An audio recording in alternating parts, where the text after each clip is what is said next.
अशोक खरातचे संबंधित महिलांसोबतचे ऍक्च्युअली ज्याला आपण ऑब्सिन ऍक्ट असा इंग्रजीत त्याला शब्द आहे, हे कृत्य करत असतानाचे व्हिडिओ जेव्हा सोशल मीडियावरच्या प्लॅटफॉर्मवरती अक्षरशः आग की तरह फैले हुए है, असं असताना मग या सगळ्यावरती नक्की काय कारवाई केली गेली असा प्रश्न उपस्थित होतो. आणि त्यातून सगळ्यात महत्वाचं काय, तर जर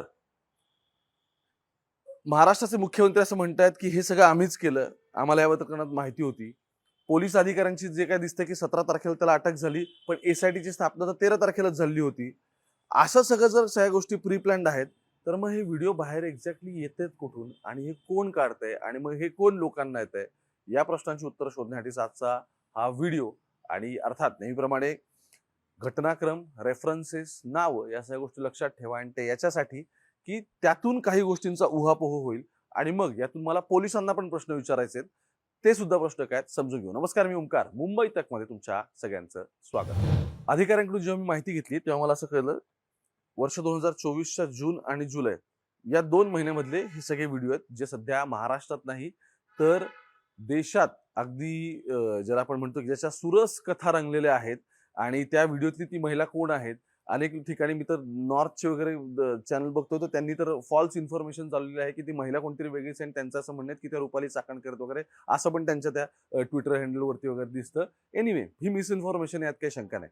मूळ मुद्दा तो नाही. मूळ मुद्दा असा आहे की 2024च्या जून जुलै या 2 महिन्यामधले सगळे व्हिडिओ आहेत. ठीक आहे. जेव्हा ही गोष्ट एकदा तुम्हाला क्लिक होते तेव्हा काय कळतं, तेव्हा कळतं की 2024चं वर्ष पूर्ण संपतं, 2025चं वर्ष उजाडतं, तोपर्यंत नीरज जाधव ज्याने त्या ओकस प्रॉपर्टी कॅनडा कॉर्नरची जी आहे, जिथे हा अशोक खरात बसायचा, लोकांचं काय भविष्य सांगायला किंवा जे काय असेल ते, त्या ठिकाणच्या याच्यामध्ये स्पाय कॅमेरा लावलेला होता. 2025 पर्यंत माझ्या माहितीनुसार नीरज जाधव याची इथून नोकरी गेली, कारण अशोक खरातकडे येणारी जी आणखी एक महिला, तिने जी शिर्डीत कंप्लेंट दाखल केली, त्या शिर्डीच्या कंप्लेंटमध्ये तिने असं म्हटलेलं आहे की निलेश हा वारंवार येत होता आणि तिचं म्हणणं की त्याने मला असे काही फोटो दाखवले, पण तिचं कंप्लेंटमध्ये असं म्हणणं की ते AI जनरेटेड किंवा ते मॉर्फ्ड आहेत, पण मी घाबरले आणि मला काय करायचं नाही, काय करू याच्यावरती मला कळलं नाही, माझी बदनामी होईल अशी मला भीती वाटली म्हणून मी पोलिसात तक्रार देते. कोणाविरोधात? निलेश जाधव विरोधात. निलेश जाधव त्याचा ऑफिस बॉय होता, ही गोष्ट क्लिअर आहे. आता मुद्दा तिथपर्यंत थांबत नाही. मूळ व्हिडिओचा स्रोत कोण आहे? ह्या स्रोत आहे हा ऑफिस बॉय. ऑफिस बॉयने स्पाय कॅमेरा लावला, त्याने व्हिडिओ रेकॉर्ड केले, तिथपासून हे व्हिडिओज रेकॉर्ड झाले आणि मग हे पुढे आले. मग अशोक खरातचं स्वतःचं असं म्हणणं आहे की जासूद म्हणजे जितेंद्र जासूद आणि दिनेश परब या दोघांकडे व्हिडिओ होते आणि त्यांनी माझ्याकडून 5 कोटी खंडणीची मागणी केली या व्हिडिओच्या सगळ्या संदर्भात.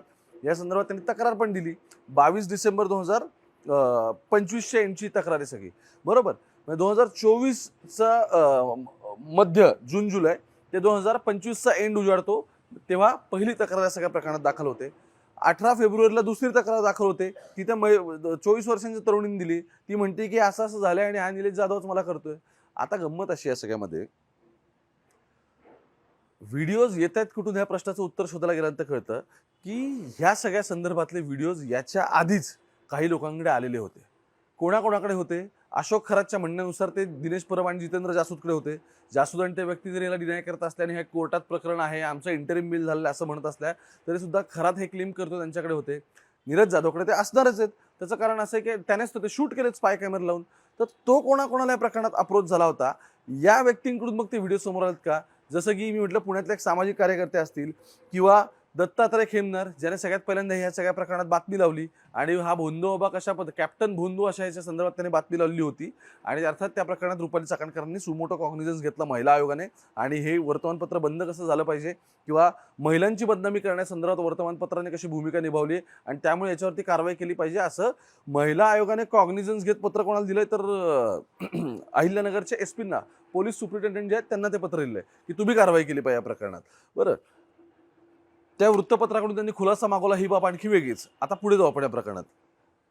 अधिकाऱ्यांचं म्हणणं आहे की आम्ही जवळपास 170 अशा वेगवेगळ्या साईट्स आहेत ज्या आम्ही शटडाऊन केल्या, किंवा अशा वेगवेगळ्या साईट्स आहेत की ज्यांच्यावरती आम्हाला दिसतोय की हा कंटेंट आहे, हा कंटेंट टाकलेला आहे आणि ते व्हिडिओ ब्लर न करता तशाच पद्धतीने वापरले ज्यात महिलांची बदनामी होईल. तर ते आम्ही काय करतोय, ते आम्ही शटडाऊन करतो. त्या वेबसाईट्सला आम्ही क्लिअर नोटिसेस पाठवल्या आहेत.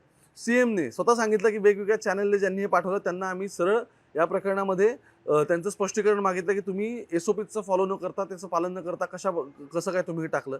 स्वतः मुख्यमंत्री सांगतात, ते म्हणतात की सोशल मीडियावरती आम्ही अशा गोष्टी करू.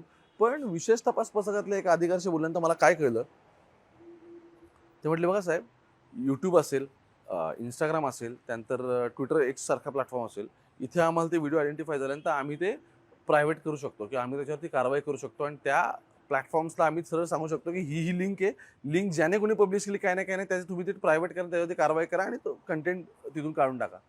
पण म्हटले ज्या व्हॉट्सअप ग्रुपवरती 200 400 500 800 माणसं येतात, त्या व्हॉट्सअप ग्रुपवरती जेव्हा हे मोठ्या प्रमाणात व्हिडिओ पडतात, अशा वेळी काय करणार? तर एकाच वेळी व्हिडिओ तो इतक्या लोकांकडे स्प्रेड होतोय. दुसरं टेलिग्राम ग्रुपवरती तर ते म्हटलं आम्हाला नियंत्रण कसं ठेवणार, अशी आता सध्याची परिस्थिती आहे. त्यामुळे इतक्या झपाट्याने सगळे व्हिडिओ पसरत आहेत आणि महाराष्ट्रातल्या देशासह अगदी चवीने सगळ्या वयोगटातले, याला काही जेंडर बायस नाही, काय नाही, पुरुष महिला असे सगळीच मंडळी हे सगळे व्हिडिओ बघतात असं मला जाणवत आहे. मुद्दा तो नाहीये. हे व्हिडिओ बाहेर कसे आले याचं उत्तर आज पोलिसांकडे नाहीये. आणि महत्वाचं काय, तर पोलिसांचं उलट एका अधिकाऱ्याने मला असं सांगितलं आणि तो अधिकारी हे पण बोलला की म्हटले साहेब अहो, आमच्याकडे हे प्रकरण यायच्या आधीच हे सगळे व्हिडिओ बाहेर निघालेले होते. आता ते थांबवणार कसे असा प्रश्न त्यांच्या समोर आहे, कारण ऑब्स्टॅकल्स इतके त्या सगळ्यामध्ये. आणि मूळ मुद्दा तोच आहे की आता अख्ख्या देशानेच हे सगळं चघळून झालं, त्यानंतर जर व्हिडिओ प्रायव्हेट होणार असतील त्या सगळ्याला अर्थ काय, की हे मूळ व्हिडिओ कुठून येत आहेत आणि त्या संदर्भात काय चाललंय हे कळणं पण गरजेचं आहे. आणि आणखी एक सगळ्यात महत्त्वाचं, तुमच्याकडे जरी आले असतील डिलीट करून टाका. ते काय आणखी 4 जणांना कोणाला पाठवत बसू नका. महाराष्ट्रभरातून मला सुद्धा मी केस कव्हर करतो, फोन येतात, साहेब तुमच्याकडे हा व्हिडिओ आहे का, तो व्हिडिओ आहे का. मी लोकांना सांगतो मी की गडबडीत आहे, थोड्या वेळाने बोलू असं म्हणून मी वेळ मारून देतोय. त्याचं मूळ कारण असं आहे की हे आणखी 4 जणांना पाठवलं आणि तुम्हाला काय आयुष्यात मिळणार नाहीये हे समजून घ्या. उलट त्या महिलेची बदनामी जेवढी रोखता येईल तेवढी रोखण्याचा प्रयत्न करा. तिच्याकडून चूक झाली असेल का, तर ती 100% झाली आहे. ती पण आजच्या घडीला ती महिला पीडित आहे हे तिला जाणवते, म्हणूनच ती जाऊन तक्रार देते. त्यामुळे उसका जो हौसला आहे तो हौसला आपल्याला तिचा ठेवावा लागेल. तिचा कॉन्फिडन्स जर डगमगला, तिचे व्हिडिओ आणखी सगळीकडे गेले, म्हणजे मी एका महिलेच्या पीडितेच्या भावाशी बोललो. मी इंडिया टुडे, तुम्ही माझी बातमी पण या संदर्भात बघू शकता. तो 7 दिवस ऑफिसला गेलेला नाहीये आणि त्याचं असं म्हणणं आहे की त्याचं कारणच असं, सुट्टी टाकली. म्हटलं मला पर्याय नाही, मी ऑफिस जाऊन करू काय, कारण सगळ्या लोकांना माहिती आहे की ही व्यक्ती माझी कझिन आहे. आणि त्यानंतर आता त्याने ऑफिसला मेल केला आहे की तो पुढचे 2 महिने म्हणजे किमान हे प्रकरण सेटलअप होईपर्यंत वर्क फ्रॉम होम द्या, अशा पद्धतीने त्यांनी रिक्वेस्ट केली. त्यामुळे माझं असं म्हणणं आहे की ते हे काय फक्त त्या पीडितेपुरतं मर्यादित नाहीये. तिचा जो सराउंडिंग आहे, तिचे जे रिलेटिव्ह आहेत, या सगळ्यांना सुद्धा या गोष्टी फेस करायला लागतात. भले चुका झाल्या असतील त्यांच्याकडून, मुद्दा तो नाहीये, पण आपण जबाबदारीने वागलं पाहिजे, हे सगळ्यात महत्त्वाचं आहे. बाकी पोलीस यंत्रणा आहेत त्या काम करतायत, आणखी कुणी प्रशासकीय यंत्रणा असेल त्या पण काम करतायत, त्या नीट करतायत का नाही करत आहेत वगैरे वगैरे, हे सगळे सेकंडरी पार्ट आहेत. पण तुमची आमची जबाबदारी आहे की तिची आयडेंटिटी रिव्हील न होणं, ह्या सगळ्याची आपण काळजी घेतली पाहिजे. कॅमेरा पर्सन गोपाळ सोबत मी ओंकार, आज नाशिक.